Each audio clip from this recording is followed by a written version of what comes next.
welcome to the Center for the Study of World Religions.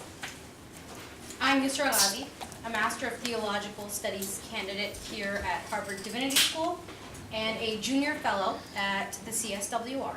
Welcome to our panel titled Injustice System, How Working with Justice Can Save the World. I met one of our panelists at the start of this year when during a student orientation event where there were tables of different organizations recruiting volunteers, and I was struck by the table for the Harvard Prison Education Project and the organization that we'll hear about in a little bit, Partakers, and the work that they do to help inmates study and get out of the situations that they're in by getting a bachelor's degree. And so I signed up to volunteer at Norfolk Prison, and it was a real transformative experience for me. And in particular, the thing that really surprised me was the great role that volunteers from diverse religious and secular backgrounds played in offering that kind of support, that kind of tutoring to folks in the prison system. And so that's one of the reasons why I continued to stay involved last semester in the Partakers initiative. And hopefully we'll get started and hear about the different organizations that are represented by our panelists here today. I've invited the panelists to speak about their restorative justice and prison education initiatives in the hopes that we can examine specifically what role faith and religion play in addressing the injustices of the justice system. This event is the fifth in a series I'm organizing this year called Interfaith as Antidote, Models of Faith-Based Civic Engagement. And the title of today's event is Intentionally Provocative. How can addressing the injustices of our prison system and other types of social justice work we do actually save the world? I personally think that when religiously diverse and secularly affiliated individuals come together to work on social justice efforts, this organically builds stronger community relationships and strengthens social cohesion. I'd like to get us started now to explore this topic with our panelists. We are joined by Arthur Bembury. He is the Executive Director of Partakers, College Behind Bars. He's the co-founder of several residential treatment facilities for disadvantaged youth in Southern California. He is also a former Boston University student and database specialist with an extensive history in commercial and residential real estate. Arthur addresses issues of recidivism and the need for rehabilitative and educational programming in Massachusetts prisons. We're also joined by Pierre Barastain.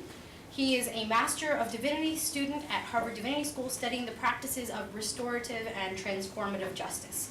He's the Communications and Marketing Coordinator for the National Latino Network, the National Institute on Domestic Violence in the Latino Community.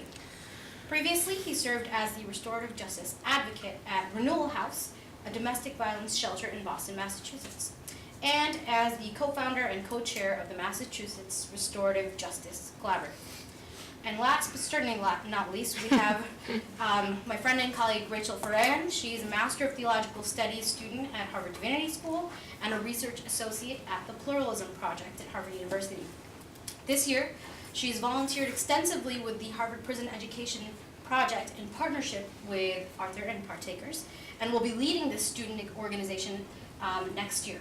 Welcome, panelists, to our conversation. We're going to get started with 5 to 7 minutes of conversation with each of the panelists, and then we'll open it up to all of us, and we'll be able to pose questions and share comments on our thoughts about this topic.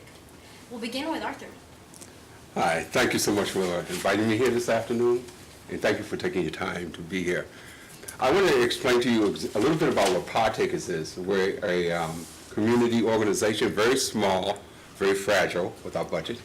And what we do is we mentor inmates that are incarcerated in prisons in the greater Boston area.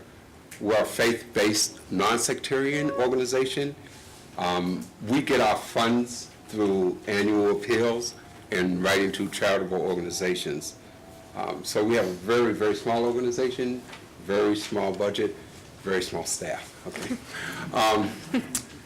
I just want to say that our organization started in 1997 and was created by a social worker that worked within the prison system. She was disenchanted with the educational opportunities for prisoners, and she started Partakers. So the original idea was to give them exposure to education through correspondence courses, and she enrolled friends of hers to become mentors to the inmates while they were studying the correspondence courses. Over time, that morphed into approaching faith-based organizations to provide mentors to become involved with the inmates that are in the prison system. So today, we have 20 different organizations that are involved, faith-based organizations that are involved with Partakers, one synagogue, one community organization, 300 plus community volunteers that do this type of work. They go into the prisons and mentor the inmates. And last year, we had 9 graduates from Boston University. So I just want to let you know that our mission and our goal is to advance education and to give people exposure to education and a second chance at life, and to provide them with the connection to the world again, to community, through mentoring. I like to say community mentoring because most of the people, all of the people, come from communities in the greater Boston area that do the mentoring. So within those schools that I just described, we have what's called our Seminarium Project. That is a group of schools that are all based in theology. So Boston College School of Theology and Ministry, Andover Newton Theology, Harvard Divinity School, Hebrew College, and BC School of Theology and Ministry. Along with that, there's a Harvard-based organization called HYPE, which stands for Harvard Interfaith Prison Education Program. That's the Episcopalian chaplaincy that collaborated with the Hillel group, and they formed a campus-wide organization that also mentors inmates in the prison system. So we have a lot of people doing a lot of good work from the community. Some of the things that come to mind is, how does that connect? What does that do for the faith community? How is that connected with the inmates that are inside and the work that we do? A lot of people, she used a word just now, used a word that was said, transformative. I want to just say to you too, that there are people in the room that are mentors. I'm looking around and I'm seeing people that do go in and mentor, including Rachel here. She is the coordinator of the HPEP program, Harvard Prison Education Program, here at our Harvard Divinity School, as well as a mentor. The information that I get back, the feedback that I get back from the experience of the mentors is how transformative the experience is. How going into prison and actually sitting with somebody that has almost no hope and is certainly not expecting anybody to come visit them that doesn't know them, and to be doing this on a volunteer basis consistently, that is transformative for the volunteer mentor, as well as the mentee. So we hear that word transformation a lot, and it's something that I think rings true in the work that we do, and it is one of the highlights of the work that we do. From the inmate's point of view, what is it that you're doing? What is it that you're helping to do? So when I first accepted this job at Partakers, my job was to go into the community and recruit organizations and churches to come on board. And I received a lot of feedback about why should we help people that are in prison, why should we help the incarcerated when basically they're getting what they deserve. That was a challenge that I had to overcome, especially in communities of color. Because in communities of color, I just want you to know, the crimes are homogenized. They don't go outside of the communities to commit the crime. They commit it inside the communities, so they're viewed as piranhas, preying upon their own. So people in the black communities were saying to me, why should we really help you get somebody out of jail that's going to come back and be a problem in the community, or that was a problem in the community? So that was one of the challenges that I had to overcome. And the answer is no different than any other community. A certain percentage of people will be in jail forever. 97% come back. The question is, how would you like them to come back?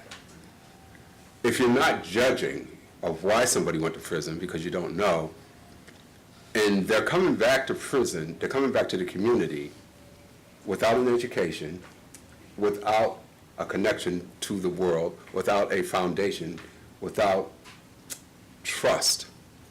These are all of the things that this mentoring experience sets up. It allows an inmate to have a relationship building experience. It allows an inmate to feel trusted, to feel that somebody has faith in them, and it gives them hope. It also instills a sense of accountability. So the inmates that have been in our program, we have a phenomenal success rate. I just want to let you know that in the 10 years that I've been doing this particular work, we've only had 2 people return to custody. And that was for parole violations, not new offenses. That was for either drinking or having a dirty urine or something like that. So we have a phenomenal success rate. This has been just one of the most wonderful experiences that I've been involved with. To get a church involved in what it is that we do, it takes almost 2 years. It takes 2 years for me to find somebody that is willing to champion me within that organization to the higher ups. It takes that long for the higher ups to make a decision that they would like this program within their church or their congregation, and then to find a group of mentors within the organization for me to train and do the orientation. So it takes about 2 years for me to get a church up and running. So it's very hard to keep people on our waiting list. We have a waiting list now of 4, and we have 50 students, BU students, that are being mentored by groups like this and that are in BU. Of the 50 students that we have, I just want to let you know, BU has a total of 150. So 1/3 of the inmates that are in the BU prison education program are being mentored through Partakers. And quickly, I want to be sensitive to the time that we're allowed here. I just want to give you an idea of how it works so that you'll know. BU sets up a campus or a prison school on the facilities at Norfolk. And the inmates, when they ring the bell in the morning, the inmates get up and they go to class. They get a 4-year degree in interdisciplinary studies. A lot of the professors work at a discounted rate. But the professors teach with what's called rigor. So an A has to be an A. They will not give you a grade just because you're incarcerated. They made that very clear. So it's very hard for somebody that is incarcerated to get to the degree if they're not really doing the work. So they have to do the work. So Boston BU Prison Education Program, they have a budget for that program. And they open up the campus to, well, I say the campus, they open up the prison campus to their educational system. And they allow inmates to get up in the morning and go to class and take courses.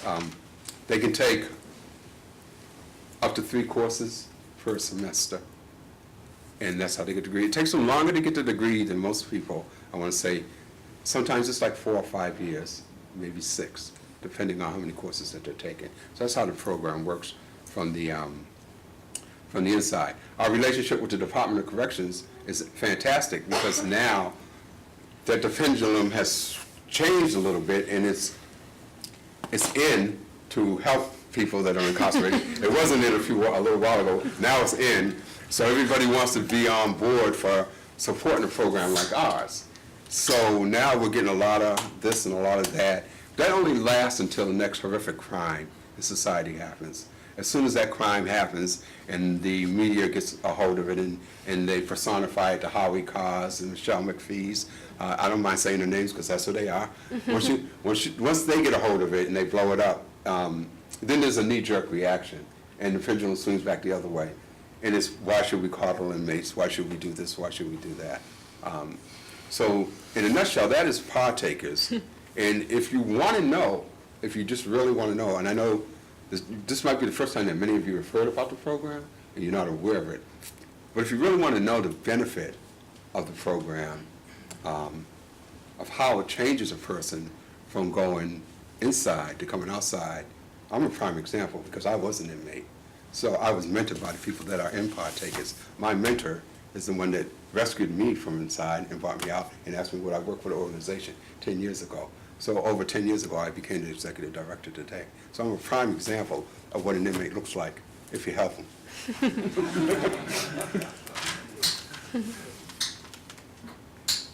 You want me to go next? Can you hear me well? And can the camera hear me? I don't know if I know you're not supposed to talk. Camera, can you hear me? All right. So you said 5 to 7 minutes. All right. Okay. All right. So my name is Pierre Barastain, and I am the communications and marketing coordinator for the National Latino Network, which is the National Institute on Domestic and Sexual Violence in the United States for the Latino community. So what that means is that we're a culturally specific institute in the domestic and sexual violence movement. So that's part of my life and kind of like my full-time job. Then on the other hand, I'm very passionate about prison reform, although I'm not involved in it as much as I would like to be. But I'm very aware of the issues surrounding prison reform. So I'm looking kind of at the questions that you sent me, Uzra, for guiding questions, and they're just so rich and so many. And one of them is why should the injustices within the justice system that you address, why should they be important to us? And to kind of contextualize it a little bit, the prison system in the United States eats up about $70 billion annually. And we incarcerate about 60% of the people who are incarcerated are Latino or Hispanic or African American / Black. So it is a terribly racist system. And at the intersection of mass incarceration is issues of domestic and sexual violence, absolutely, and also issues of immigration, right? Mass deportations. I mean, President Obama was called recently deporter-in-chief for the number of deportations that he has overseen, or that his administration has overseen. So immigration is at the intersection of mass incarceration, as is the war on drugs, as many of us know. And the war on drugs, again, is a war that is extremely racist, I mean, by virtue of how it has played out. So why should we care about the injustices within our system is, well, I mean, from a number of perspectives. One, from your financial perspective, $70 billion is a rather large amount. So if you are solely a person who looks at numbers, that's a pretty terrific number to look at. If you are perhaps inclined to the more social justice, race inequality side, then it's easy to look at the numbers of inequality in terms of race disparities, right? And if you are really looking at the intersection of mass incarceration and other issues, then you really begin to freak out, if you will. In terms of domestic and sexual violence, which is my field my number one field, 1 in 4 women experience intimate partner violence in their relationships. The same goes for LGBT relationships. 25 to 33% of the LGBT community experiences intimate partner violence. And 1 of 3 women or college students is assaulted on campus. To continue this kind of statistics, 1 in 3 teenagers is either sexually assaulted or has experienced physical abuse or some type of threat by their boyfriends or girlfriends. And so 1 in 3 teenagers. And that is to say that on the corollary of that is that 80% of parents, according to a survey that Love is Respect, an organization, did, 80% of parents do not think that teen dating violence is an issue for their teens, or they don't know if this is an issue for their teens. So we have 1 out of 3 teens being assaulted, and 80% of parents thinking that this is not an issue. Closer to home, we have a wave of media around sexual assault on Harvard campus, and the inadequacy of Harvard administration in responding to that to sexual assault on campus, of covering up. And that is rather serious, right? So why should we get involved? Because we live in a community that is directly impacted by the injustices that are taking on in the world. So what does it mean that we have this injustice of sexual assault and lack of response by Harvard administration, or alleged lack of response? So what does it mean to have that in the middle of a multi-billion-dollar campaign that Harvard is launching? Correct me if I'm wrong, is it a $6.2 billion capital campaign, or is it above that? I'm not entirely sure. But $6.2 billion, and how much of that money is redirected for sexual assault prevention or sexual assault response? Does anyone know? $0. $0 is directed out of the $6.2 billion, right? So this is rather shocking that we, an organization like Harvard, would respond or would have politics in such a way. To complicate matters, when I was in college, through my work or personal experience, I found out that general counsel for the university is also in charge of Harvard University Police Department. General counsel for Harvard University in charge, or oversees, if you will, the Harvard University Police Department. Now, I didn't corroborate this. This is what I was told by the powers that be, if you will, which complicates the way that an institution like Harvard is able to respond properly to charges of sexual assault or intimate partner violence. So this entire picture creates a rather gloomy type of reaction in us, and we begin to say, well, what can we do, right? What do we do with an organization such as, an institution such as Harvard? Or what do we do in the face of 1 in 3 teens is experiencing sexual violence or physical assault? What do we do with so many of our brothers and sisters are incarcerated? And there is a lot that can be done at the very local level, right? And one of those things is directing money or directing the resources that one has, or the clout, the influence that one has, to fighting these injustices. So there are talks among alumni, and I graduated from Harvard College, talks are from alumni talking about how do we put pressure on Harvard to direct more money of its capital campaign for sexual assault prevention. I mean, these are important type of activism activities that can happen. So that is, I know my time is up, and I kind of gave a really broad brush of kind of my passion, my work, and I'll give speakers the next speaker the enough time to to be able to enlighten us.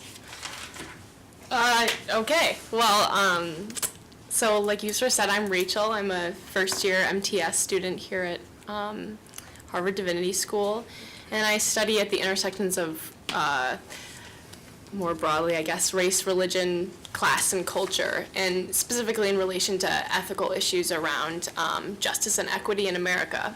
And I came to Harvard because I was interested in making connections between the theoretical and the practical, between taking what I learned in the classroom and employing that in real world and lived realities. And so I started volunteering for, like Yusra, for Harvard Prison Education Project and Partakers in the fall. And I started that work because of personal connections to with family members in the criminal justice system and in the prison system, and also because I knew it was important, and I thought I knew why it was important. I had read Michelle Alexander's The New Jim Crow.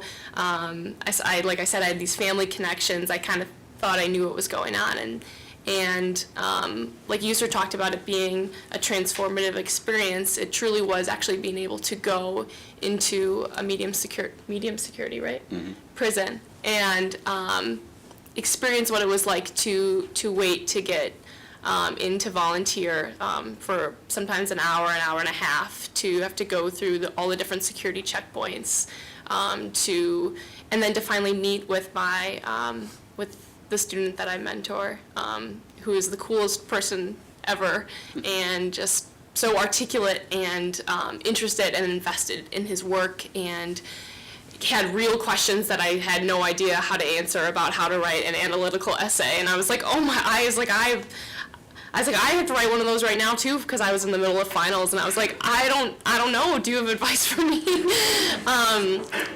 And so I think, anyway, that lived experience of being able to go into the prison and meet with my mentee, and to do that several times a term has been really incredible. And it's also been very inspiring for me in terms of focusing my academic and future professional work in working to transform and humanize our current criminal punishment system. And I use that term, as some of you know, from Kaya Stern, who's a professor here at Harvard, who believes that our criminal justice system could do better at employing more effective and equitable approaches to justice.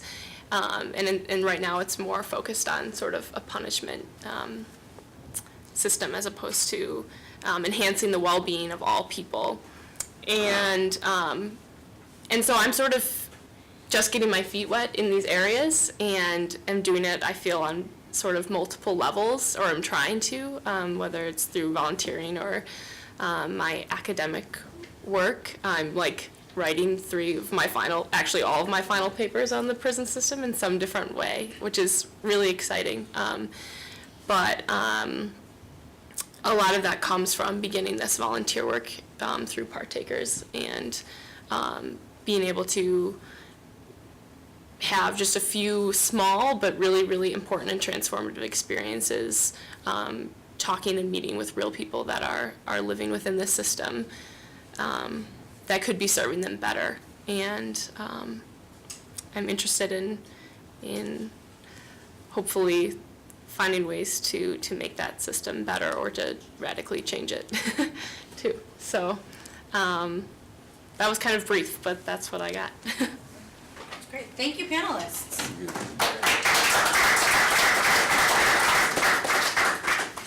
All right, so it was really interesting to hear you speak about resources, and how growing resources, whether it's the relationships with a church or a faith community, Arthur, that you were talking about, or getting institutions like Harvard to invest in resources that activists can use to support their causes, that's an important component to the work that you do, and I think like an area of need that you've identified.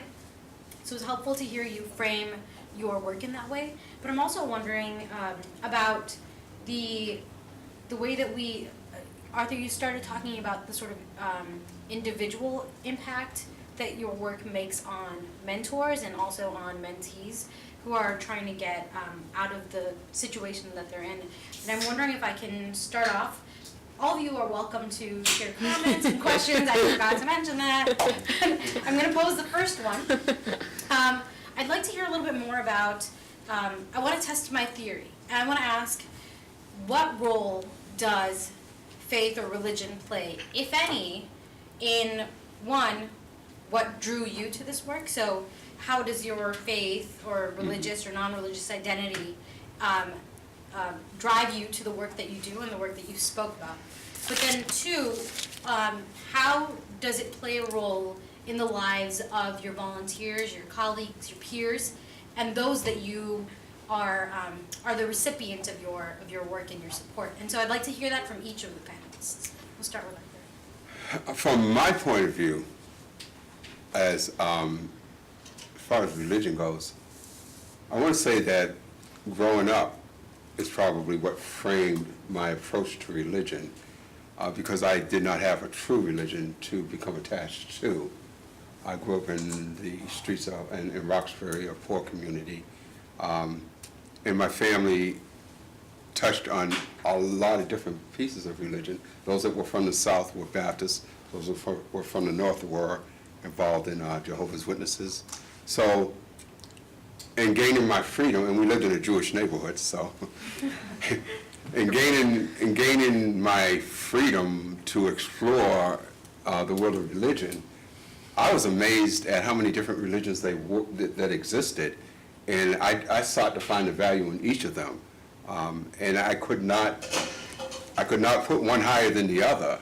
So for me personally, it's not a particular religion, it is the faith of mankind in all, and they all have a higher power. So when I was incarcerated and I was in BU, and my religion and philosophy paper that I had to write was titled "One True God, Does He Exist?"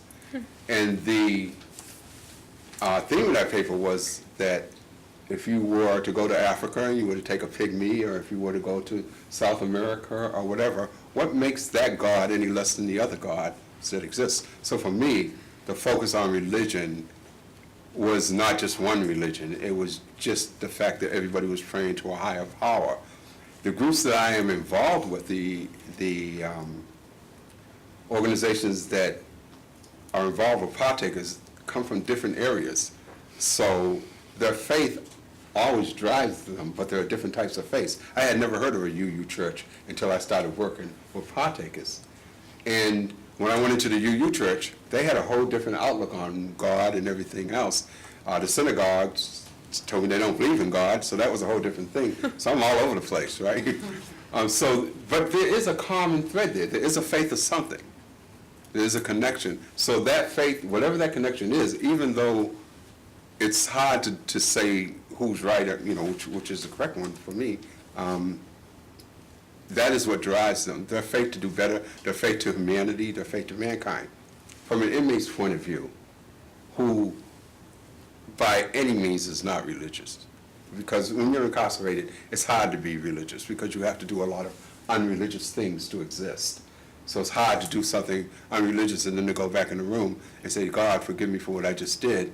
And that's just the nature of being incarcerated. You can pray, but you're not going to be totally of that type of a religious faith. So for the inmate, what happens is, as you become more and more in touch with your mentors, and you hear about their faith, what brought them there, you start to change, and you start to realize that there's a worth somewhere, or a place somewhere for you in this existence. And that's what that does. The religion drives the people that come up there, and you connect with the inmates, and a lot of them are saying, nobody ever spoke to me this way. Why are you coming up here? Are they paying you? And if you're telling me that you're not being paid, why are you here? So after a while, it's what's driving you. And then the inmate looks inside of himself and says, well, why don't I have that religion in my life? Why don't I have that? What God should I be reaching for? What God should I be praying for? So they become aware of it, that it exists. They might not transform to it or convert to it, but they certainly become aware that there's a higher power that is driving people to do good. And in our community, I say that we're a faith-based community.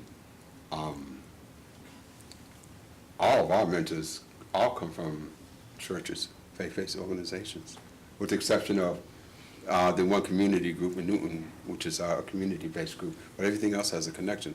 So the common thread is there. It's very important, and I think it makes us all aware of the value of it in our life.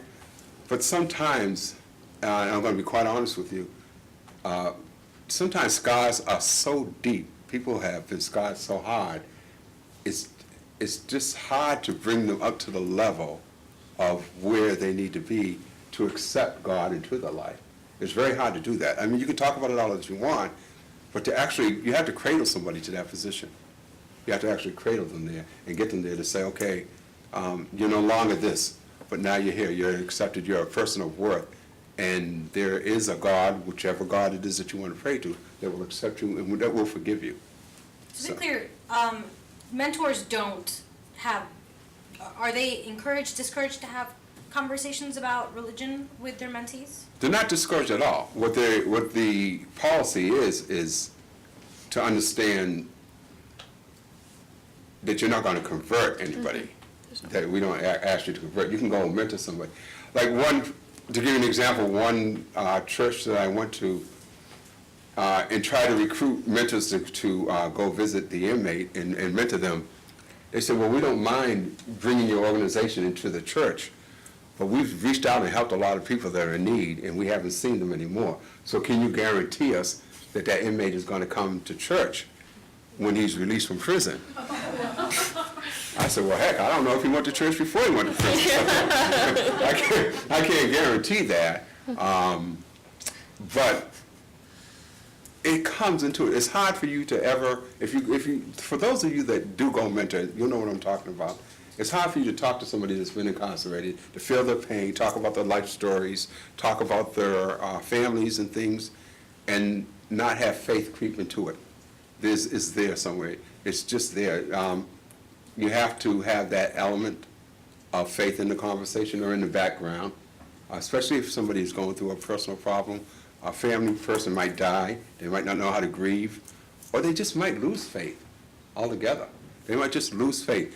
It's then that we count on the mentors to use that faith to bring them back into the arena of hope. I've had inmates write to me and say they want to quit PU because they just can't do it, that they're done.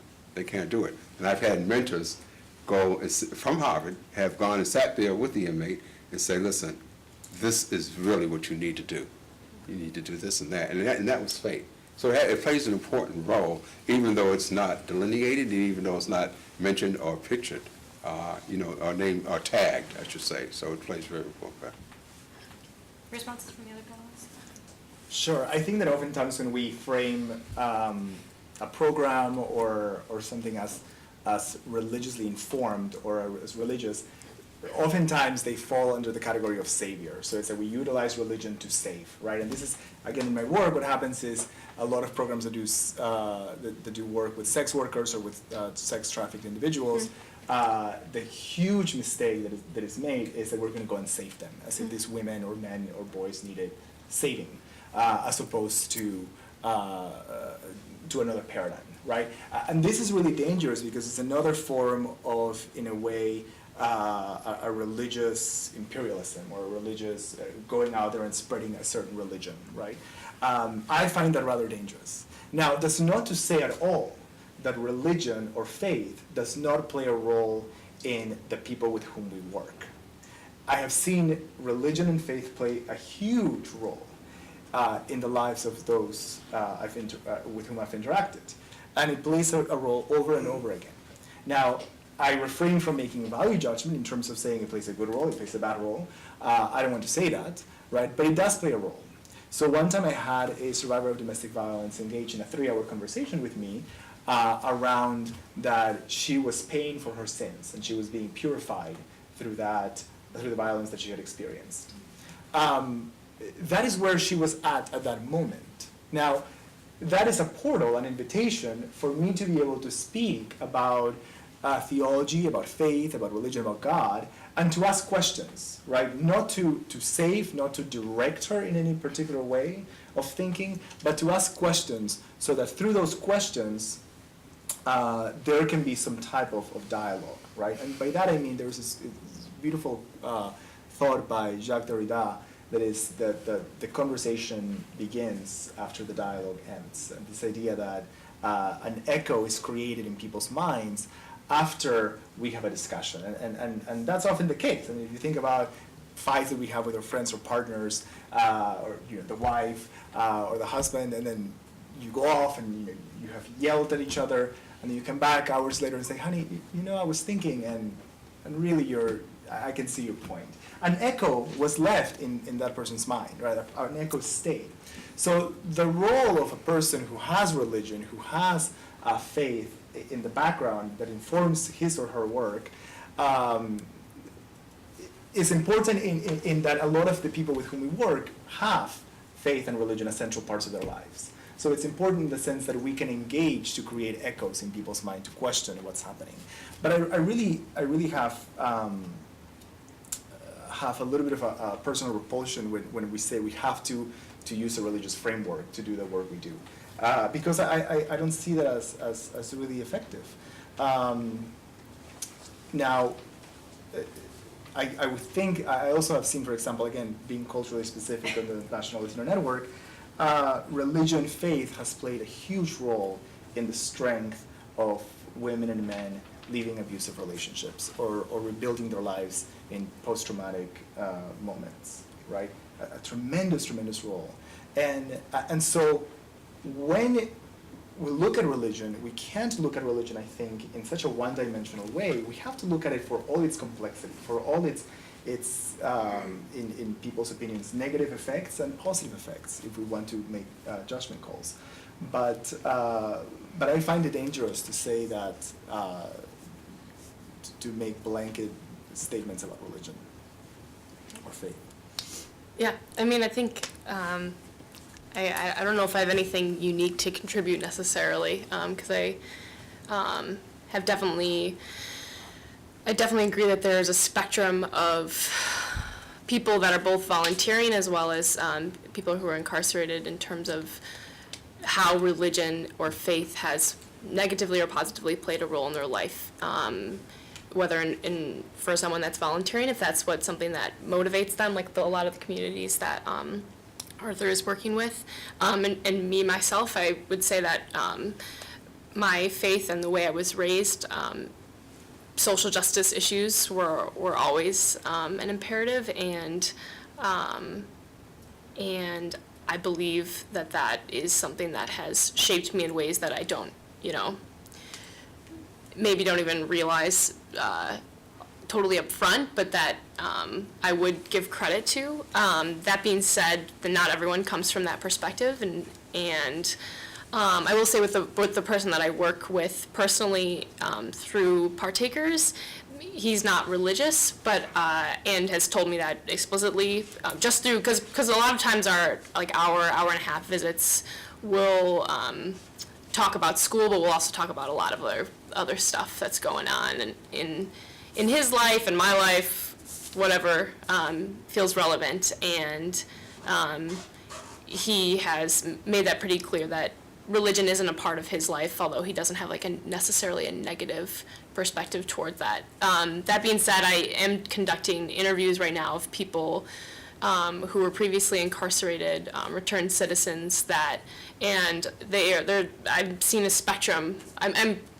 interviewing them based on their participation in what I'm calling transformative programs, stuff like the Prison Education Project, or Partakers and college education projects, as well as emotional literacy courses and other programs that are offered in some prisons. And I just see a wide spectrum of people who attribute a lot of their transformative process to their faith or religious belief, or to something totally different. A lot of times it's just kind of learning to believe in themselves totally, personally, individually.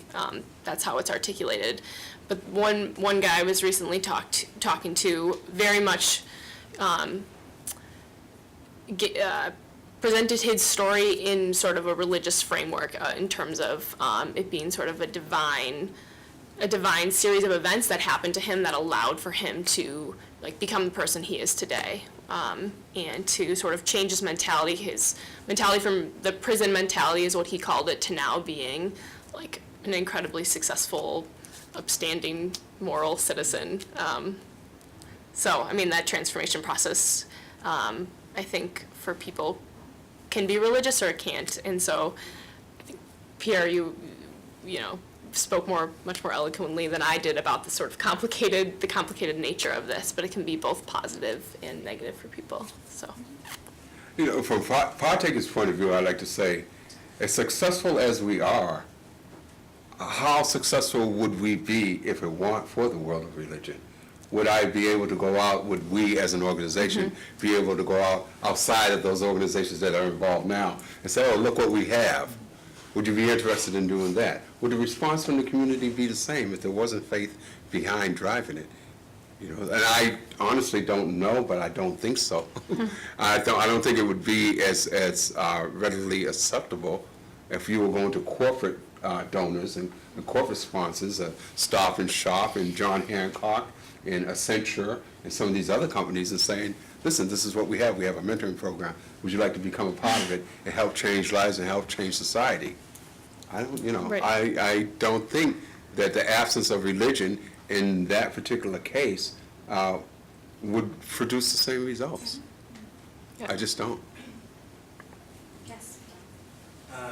Thank you all, first of all. I'm curious about how your institutions, your organizations position themselves against the federal government in particular, as faith-based organizations, like going right to the point.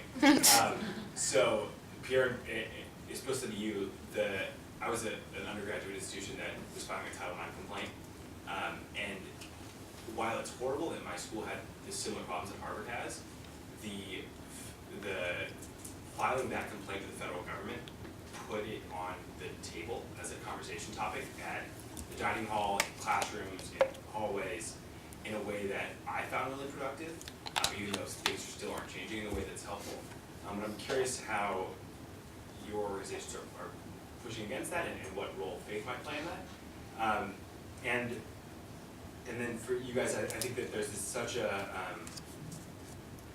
don't know, maybe I can ask the exact same question. How is the faith-based aspect of it is working with churches and working with institutions like Harvard Divinity School and BC and BU and Andover Theological Seminary as well. How is positioning yourselves with those organizations helped or hindered the progress you're trying to make against mass incarceration with the federal government? The progress we try to do what? Against the federal government and try to fix the problems of mass incarceration. How did you go? Why don't you go first? So your question is, how does my organization position itself against the federal government? Yeah, sure. Is that right? That was the first question that I wrote down. Okay. So, I guess it's specifically as with As a religious ties, if that's applicable. right. Let me start by saying that the National Latino Network is not a religious organization, or it doesn't have necessarily a religious background. Although, again, a lot of the people with whom we have worked do, right? And that is the nature of being human. Some humans have religion and some don't.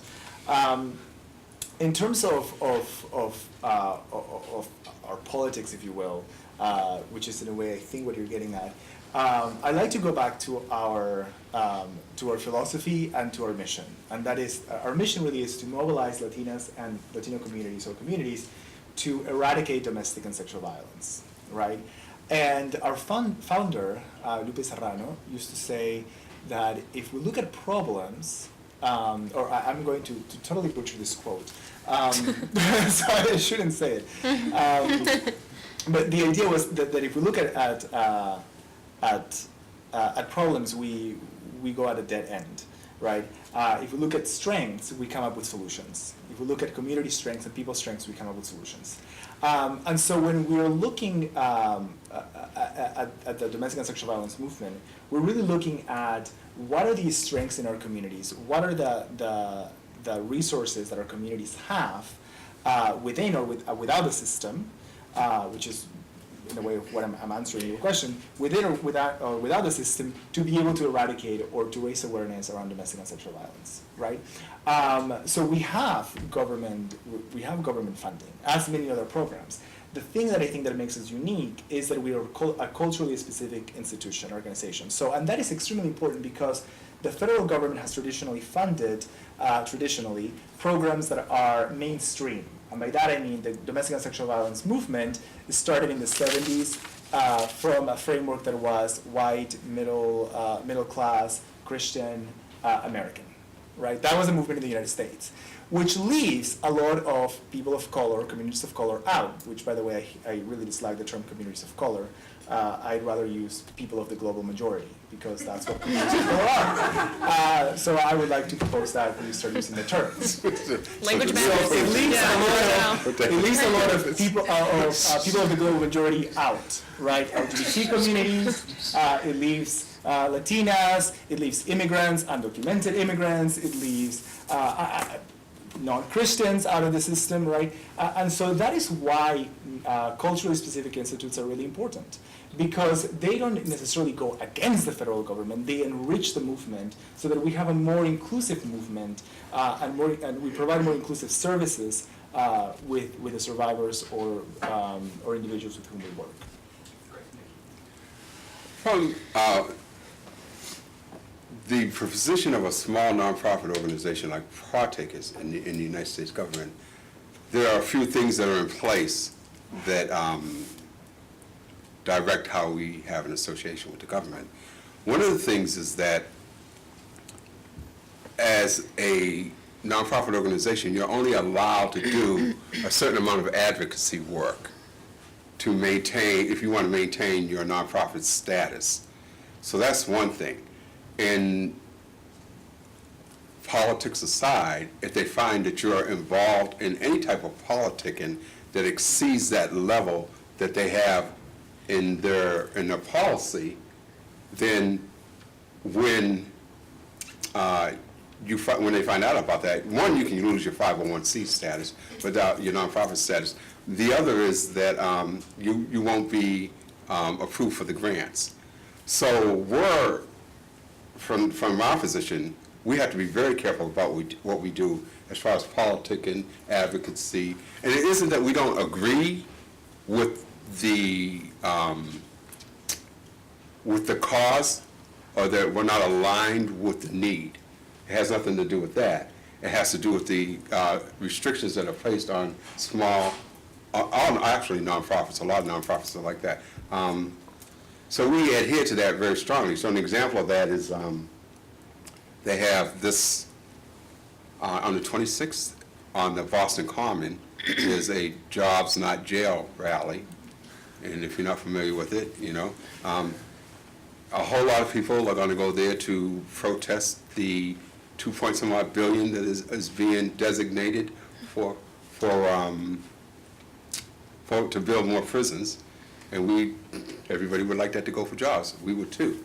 So from our perspective, so you can't get on a platform and be seen to be trying to advocate in a political atmosphere as a small nonprofit. You can't do it that way.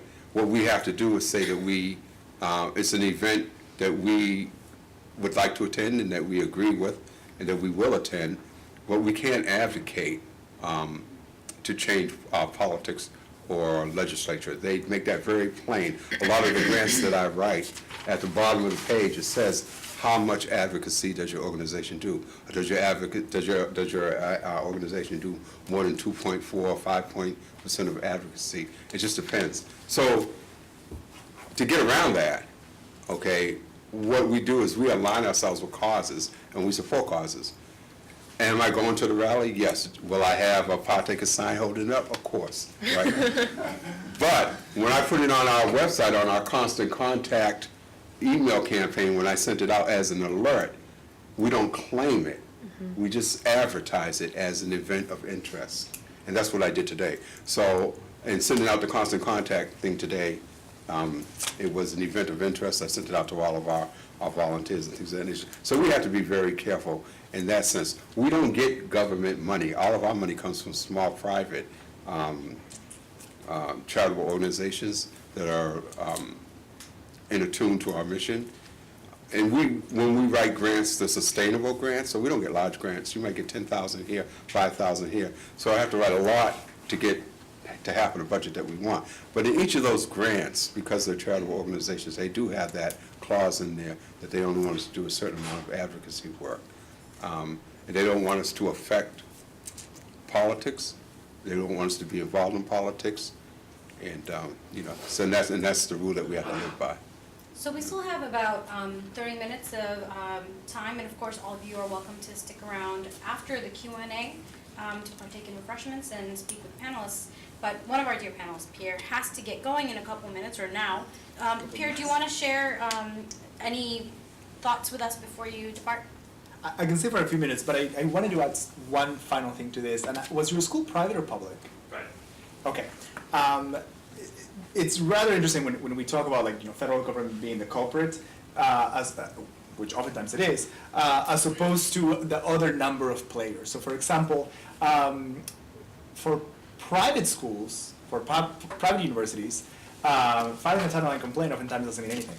Because what ends up happening is that the Department of Education says, we're going to cut your funding because you're not protecting sexual assault survivors. Well, private institutions say, we don't care. Mm-hmm. We have Harvard, $32 billion. We're about to get $6 billion more, so cut our funding, right? So it doesn't really matter. Now, for public institutions, big problem, right? So So how we the nuances of the system is really, really freaky. Same thing with, why is it that, this is one of the only countries that I know, if I'm not mistaken, it's the only country, in which university police departments are the ones looking after sexual assault complaints. Why is it that Harvard University Police Departments, or any other part of the United States, the University Police Department looks at complaints of sexual assault on campus? That's outrageous, right?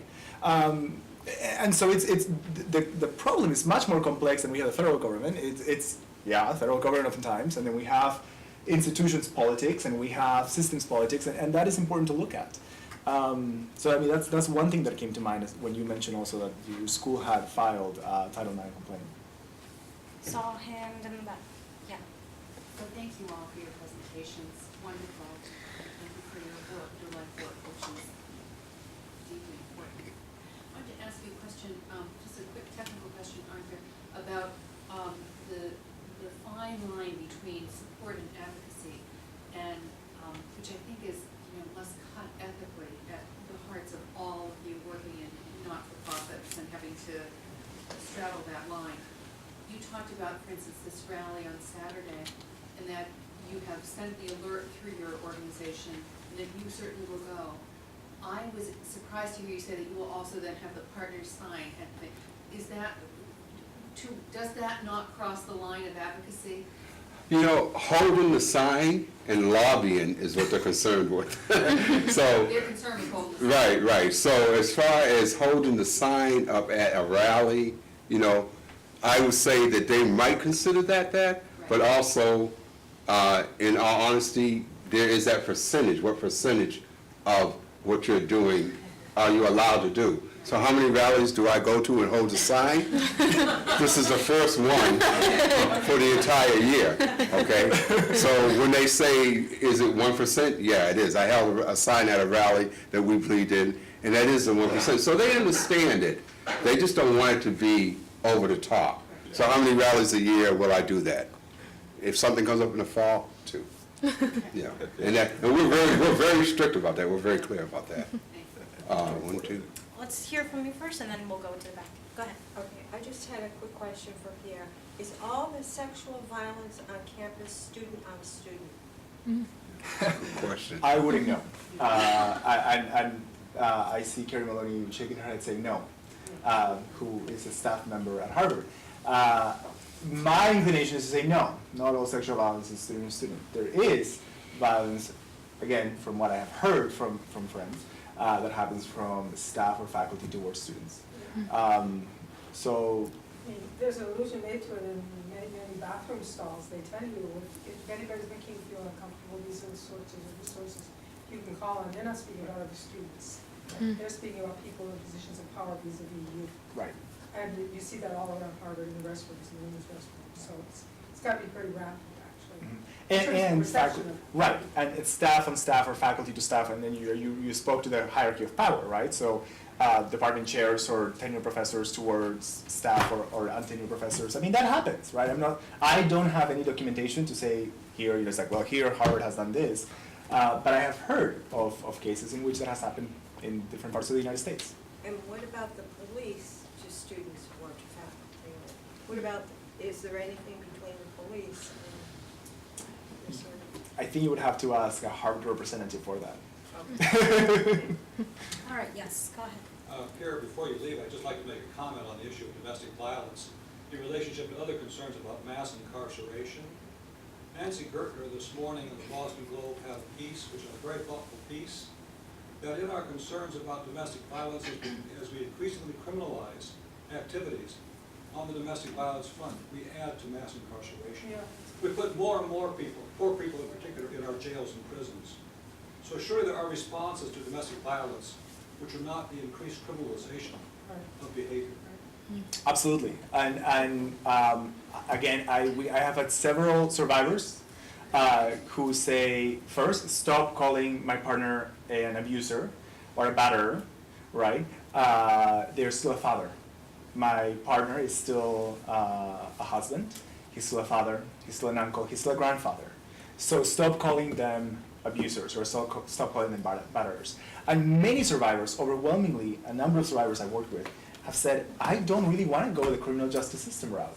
I want to figure out a transformative or restorative way to stay with, to figure this out. What we have found through our work is that many survivors don't necessarily want the person they don't want to leave the relationship oftentimes, or they don't want necessarily the person to be put in jail. Oftentimes, they just want the abuse, the violence to stop, right? So yes, the alternative to incarcerating a lot of people is a number of programs that would hopefully transform and rehabilitate people, right? And at the same time, I wouldn't say, at a personal level, I wouldn't say do away with that optional entirely, because we know that women who are about to leave an abusive relationship are, I forget the percentage right now, but much more likely to be murdered by their partner, right, at the time of leaving. So there is a place for incarcerating people. There is also a bigger place, I think, for transforming lives and transforming relationships. We have one question here, and then we'll come back to you. Hi, Pierre, Arthur, and Rachel. Thanks to each of you for your work. We can't hear her. For just your presentation today. I'm curious about this conversation about religion and how it informs your work and how it is framed within your organization. And I'm wondering, and I certainly understand how you captured your work, Pierre. Yeah. However, there's a lot of movements and spaces where people are deeply concerned about these issues and all of the intersections that are not tied to quote-unquote religion, which signifies sort of a tradition that's organized with socio-cultural and even political mores, that they are not necessarily connected to those institutions or traditions, but they do describe their work as deeply spiritual in a broader, sort of more cosmic sense, or secular humanist, or however they're organized, but it's deeply meaningful and would be called a spiritual work within perhaps an ethical framework. So my question is, have you come across that, and how is that captured, and how does that inform how you do your work and perhaps your reach in communities? Well, Pierre, you have to go, so I'll let you go first again. No, I really do have to go. Are you talking about the communities that we work with, or people or volunteers? Really at any level, how the sense of not necessarily religiously informed, or that's driving interest and participation, or even the transformative nature of your work, but that there is a deeper sense of morality, spirituality, ethics. And some of the mentors that we have that are attached to theology schools, right, and I did not know this because, again, I told you my religious experience was all over the place, right? I have heard that expression that they are spiritually connected to the work that they do. There is one mentor from Andover Newton Theology, and she's wonderful, right? And what she does, working with the students and everything. But yeah, thank you so much. Okay, it's a pleasure. But recently, she told me that her connection in dealing with the entire mentoring experience and the lady that she is mentoring at Framingham Prison is more spiritually inclined. And I think I did ask her, what are you going to do with this experience when you leave? Like from Andover Newton Theology, when you finished and you're doing this work, what is your course in life? What do you plan on doing? And that's when she told me she did not really have a particular religion, but she felt connected to it spiritually. Now, I just want to add to that since we've had that conversation, every day in my email in the morning, I get a spiritual affirmation, right? That she sends, which are great, right? But that's her way of dealing with it, that it's not a deep connection to religion. I want to say that I believe that a lot of it is more spiritually inclined than a direct connection to a religion.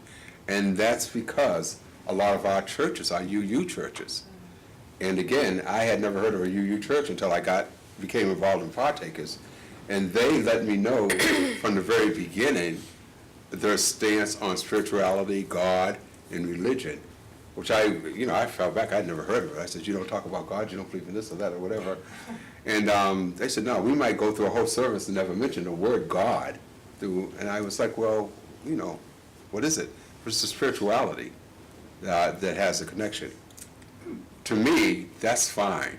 And I think that works great because it has a deeper connection than possibly being connected to a religion that somebody isn't inclined to stay in or stay with. And I know Catholicism, there are a lot of people that have called our organization that were involved in, that were previously Catholics, that said they were changing religions and asked us if they could still become involved in what it is that we're doing. And I says, well, I'm not an expert on that, but I can tell you this: we'll accept you if your heart is in the right place, if you embrace our mission. So.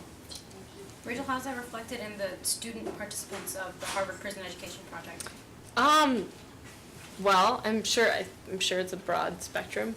But I wonder, there is a lively and active humanist community at Harvard University more broadly. Right. And I wonder if there is any connection. Yeah, with I mean, the I reach. think the idea of this being sort of like a spiritual but not religious in like any sort of organized sense resonates for a lot of people, and but I think also just like the belief in wanting to restore a sense of more humanity to and sort of I don't know, bring I don't know, I guess for volunteers, I don't want to speak for anyone except myself, but I do know that like being able to impact someone else's life in a positive way in terms of often comes from a sense of having some sort of larger spiritual purpose, whether that's directly grounded in any sort of religious dogma or whatever. Yeah, I guess. Yeah. Did you have a question? Well, And then you can go next. I was going to ask Arthur, yeah. our audit panelist here Pierre. whether he thought the criminal system should be the prime area of abuse prevention, or whether it should be someplace other than that. That's an interesting question, because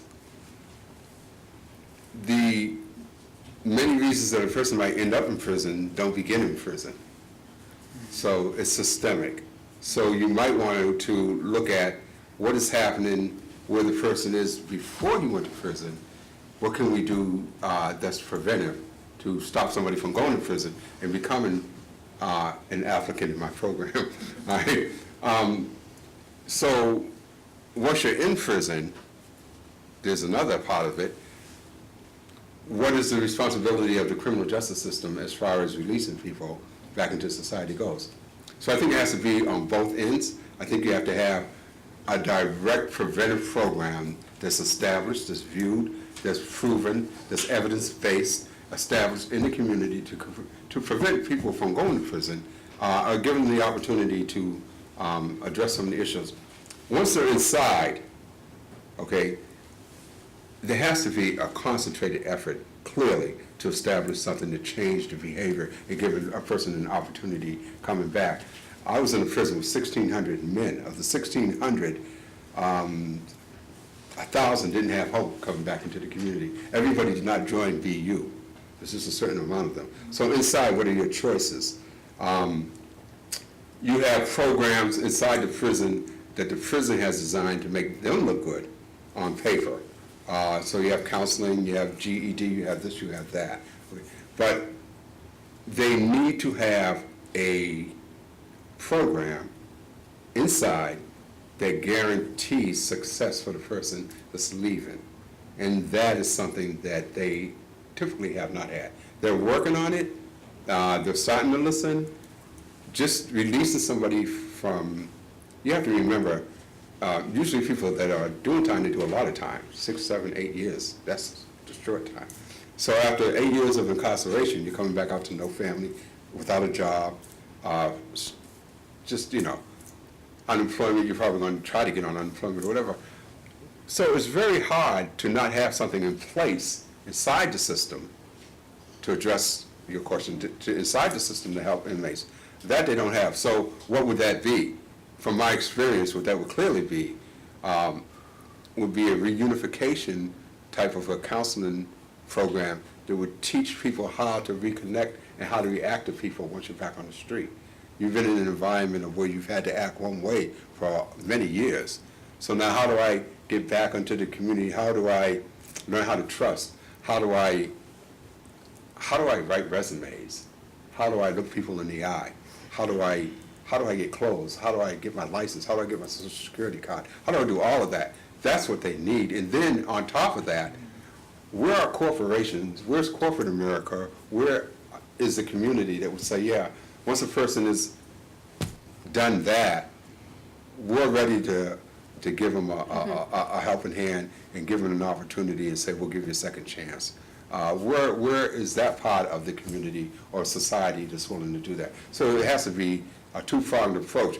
I'm definitely in favor of preventative programs on the street, because I know I've been on the street and I know that if you direct people towards a certain area, towards a certain activity, there's a huge possibility that they won't go the other way. Okay, if somebody takes the opportunity to say, don't go there, do this. By the way, I'm going to show you what camping is. I'm going to show you what a boat ride is like. I'm going to show you airplane mechanics. I'm going to show you how to be an engineer. I'm going to show you that if you possibly like to be a doctor, come to my biology lab. Look at this. If you have an opportunity to do that, and somebody has shown a youth that, one of those will catch on. Because there's not, the kid has some skills. Something has to go. So there has to be a two-pronged approach, definitely from the DOC side and definitely more from the community side. There was another question. You had one? Wait, question, did you have one? I did have one. Oh, I'm sorry. And then we can go Go to right here. Jared, and then we'll go in the back. Okay, my question was, does your organization, what kind of support do you provide for your volunteers? I was part of a prison visitation program a long time ago through a church, and I know we got together to eat dinner first before we drove out. We went to Framingham. Okay. We were in cars together talking. We had a chance to kind of process what was going on and so on. And I thought that was a very important. It wasn't really a formal part of it, but it was a very important part of it. And I guess I'm just wondering what your program does for that, for the volunteers. We have an extensive support system for the volunteers that go into prison. It starts off with the information session of training or doing an orientation and letting the volunteers know what the experience is like.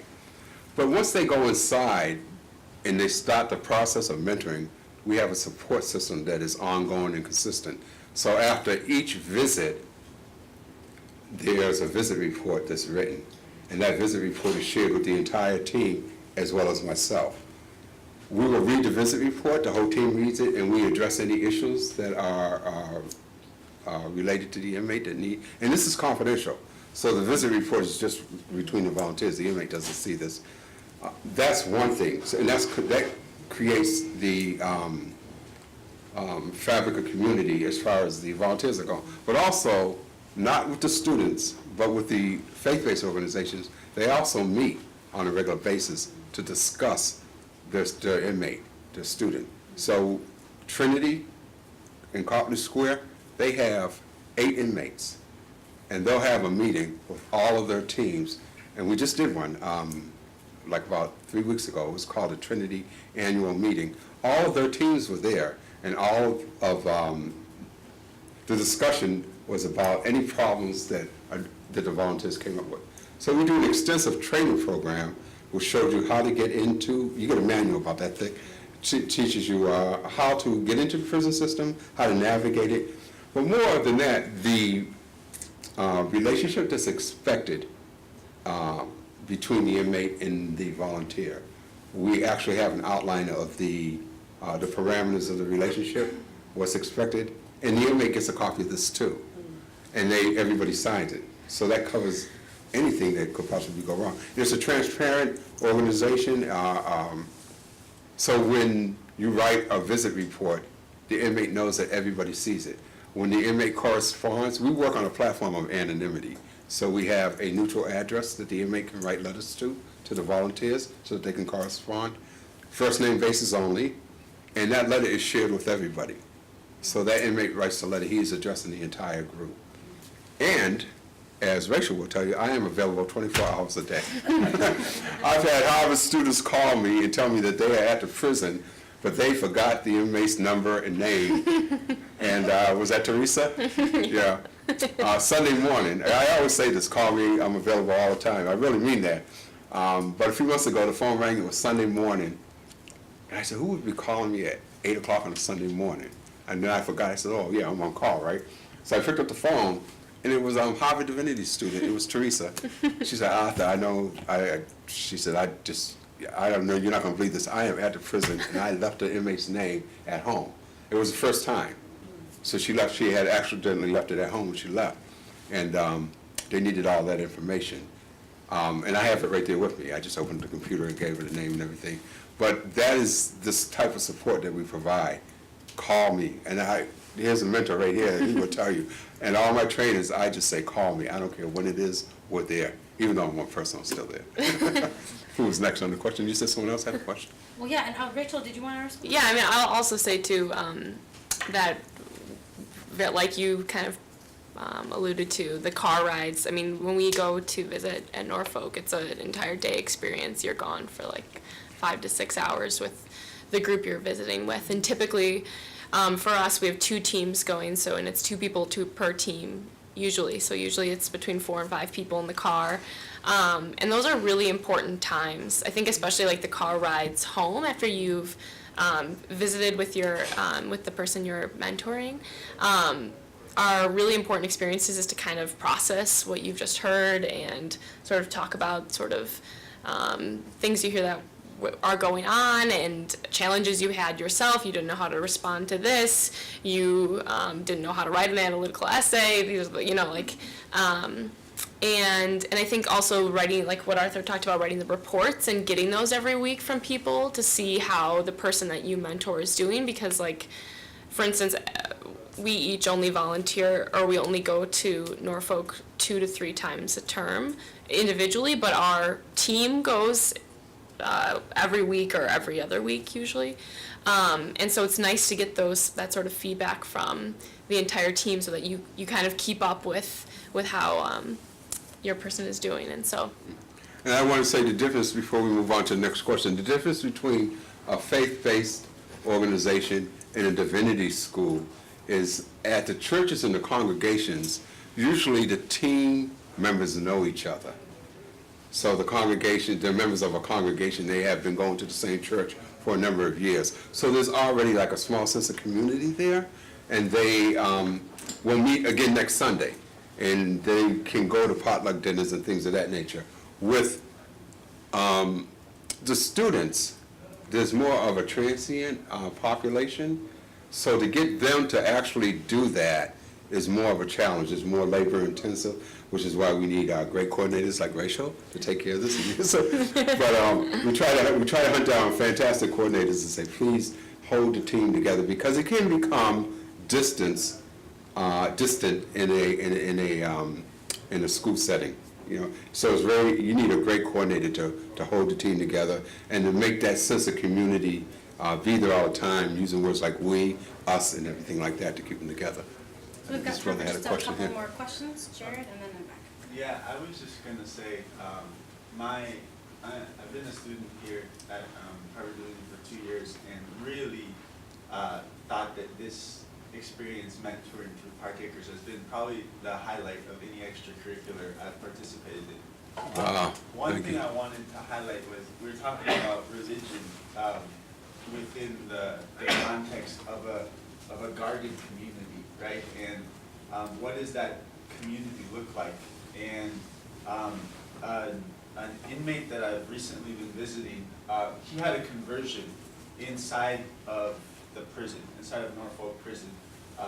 this prison was the same prison that Malcolm X was housed in. And there's a mosque, doesn't call it a mosque, but there's a meeting room, a prayer room inside The masjid. yeah, that's it. Thank you, sir. This particular inmate visits, and he had his sister came to visit him, and he told her he was now a Muslim. She had offered him some pork jerky from the vending machine while they're visiting. He said, sorry, I'm not gonna have that. And she didn't understand. And she's like, well, when you get out, we're gonna throw a great party for you. Will you kind of, beverages you want? Well, I'm not gonna drink. And he's going through this process while he's in the confines. And what he told me was that it's really hard to understand the community that exists inside this guarded wall. And he said that God was the only one he felt like he could trust. And that is why he had this conversion. He wanted to keep his group of friends really close, because if one friend had happened chance to have a run-in with another inmate, was he going to be the ally with that man? He's trying to get out, so maybe he wouldn't be the ally. He said, but if I have a run-in with God, and God doesn't agree with what I'm doing, there's no way I can get in trouble for that. And so it was really interesting to hear how he was using religion as a way to establish a relationship that he could place trust in. And I thought about it a lot, because it's a different kind of world inside this guarded tower. And the way that religion functions, I think, is completely different from the freedoms that we have outside of the confines of a prison. And I think I would encourage faith communities to be involved with this, because I think the visiting hours, like for this particular man, were like the best times of his week, because he felt like he was human then.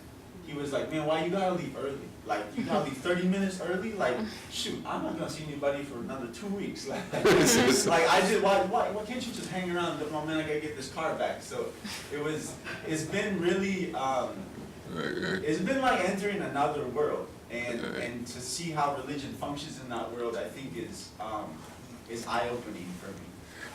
I want to comment on people that go into prison and then change and have a conversion to God, okay?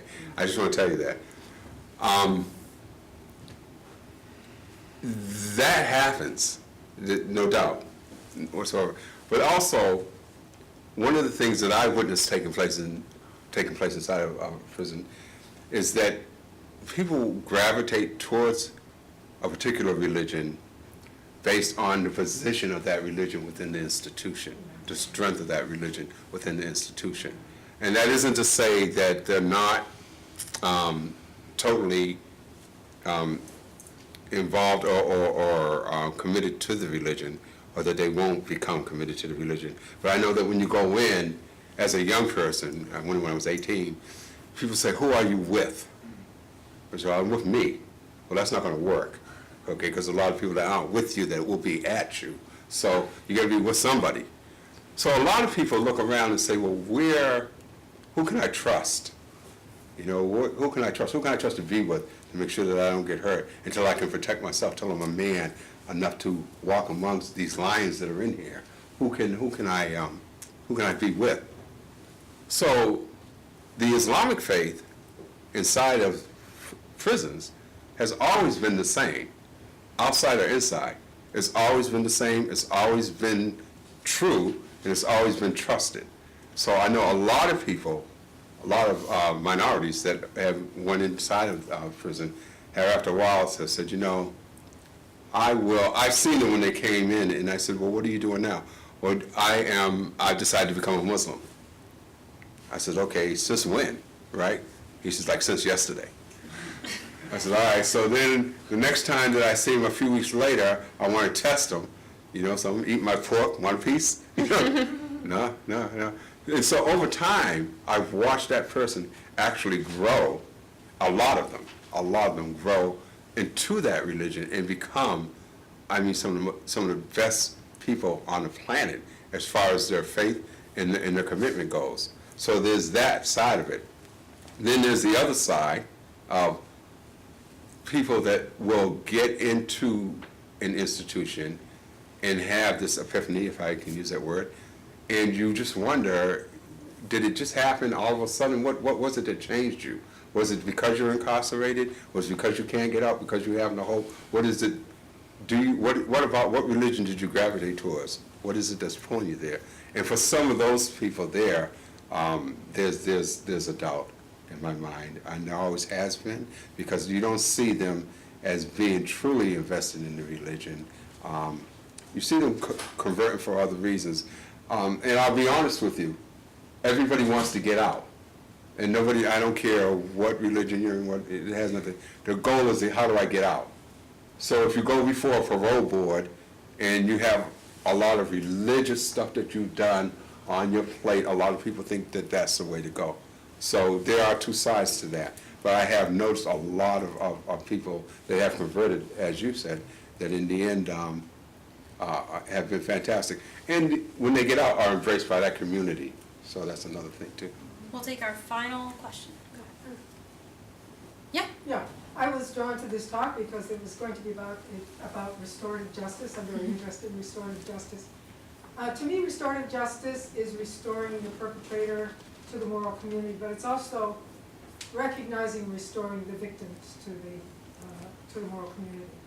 And I certainly agree that prisons should be rehabilitative and not punitive, but I think it also has to be restorative in that sense. And I think a very important element, I'm not talking about all the people who are in prison, which is most people, at least most people from the global majority, which are drug crimes, which I consider to be victimless and also non-crimes. So I'm talking about cases in which there has been a violation, and there are victims of this violation. People have been hurt by this.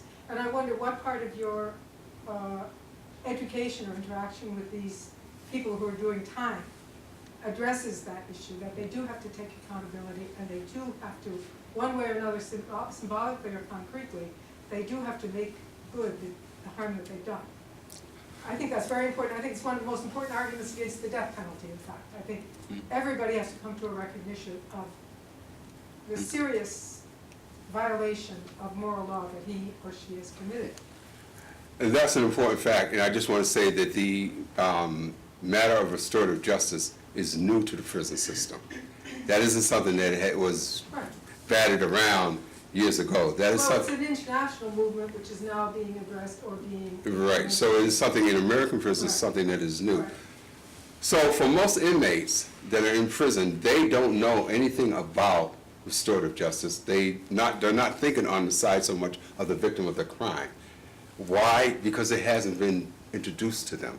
All they know is that they committed a crime, they're in prison, they consider that they're doing the time, how do I get out, whether I've changed my life or anything. But that absence, that void of that fear of addressing the causation factor of your behavior, of why the families that you've hurt, the actual totality of your crime extends to the victim. Nobody has ever, until recently, started addressing that in Massachusetts prisons. Once they have, it has become a very successful tool, because they have groups and settings within the prison system of where they have restorative justice sessions that introduce inmates to the actual nature of the crime. And more or less so, it has to start from the other side too, of looking at the harm caused by your victim, to your victims. But that takes, there's a lady that I work with, our board chairperson, Reverend Margie King Safier, who facilitates restorative justice sessions. So that's getting the victim together in a dialogue with the person that committed the crime. And that takes an agreement from both parties to come together. I will say this, all the inmates that I know that I've spoken to, once you've made them aware of this, right, it is something that sets them in a whole nother place. It puts them on a whole nother level of awareness.